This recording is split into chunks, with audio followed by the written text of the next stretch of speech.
मुल्क में पेट्रोलियम मसनूआत की कीमतों में होशरुबा इजाफे ने आवाम से 2 वक्त की रोटी भी दूर कर दी। मुर्गी के गोश्त की कीमत में 50 रुपये, मटन की कीमत में 200 रुपये का इजाफा कर दिया गया। मजीद बता रहे हैं डॉन न्यूज़ के नुमाइंदे सैयद वसीम। वसीम बताइए।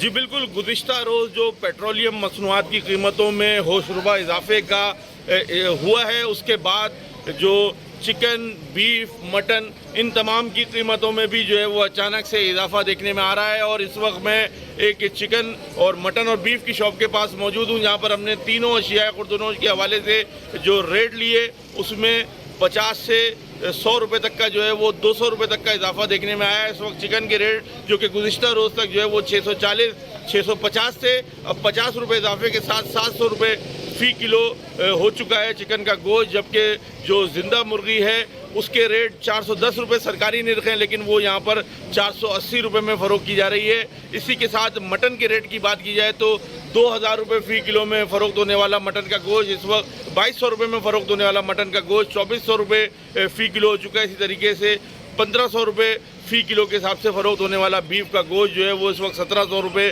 तक में फ़रोख्त किया जा रहा है, 1800 रुपये तक में फ़रोख्त किया जा रहा है। और ये तमाम महंगाई का तूफ़ान जो है, इसकी बुनियादी वजह पेट्रोलियम मसनूआत की कीमतों में इजाफा है। हमारी यहाँ पर जो चिकन के डिस्ट्रीब्यूटर्स हैं, जो यहाँ पर चिकन फराम करते हैं, मुर्गी फराम करते हैं, उनसे बात हुई तो उनके ट्रक्स यहाँ पर मौजूद हैं। उन्होंने बताया कि पोल्ट्री फार्म से यहाँ तक लाने में जो 18,000 रुपये का डीजल लगता था वो 28,000 रुपये का डीजल उनका लग रहा है। तो यकीनी तौर पर वो जो उनका नुकसान है वो आवाम से पूरा किया जा रहा है। ज़िले इंतज़ामिया कहीं पर नज़र नहीं आ रही, प्राइस चेकिंग की जो टीमें हैं, प्राइस चेकिंग का जो महकमा है उसकी टीमें कहीं नज़र नहीं आ रही हैं और लोग महंगा गोश्त खरीदने के ऊपर मजबूर हैं। और इसी के साथ साथ न सिर्फ ये गोश्त की कीमतें बल्कि ओवरऑल महंगाई का तूफ़ान जो है वो आवाम को परेशान किए हुए है। जी।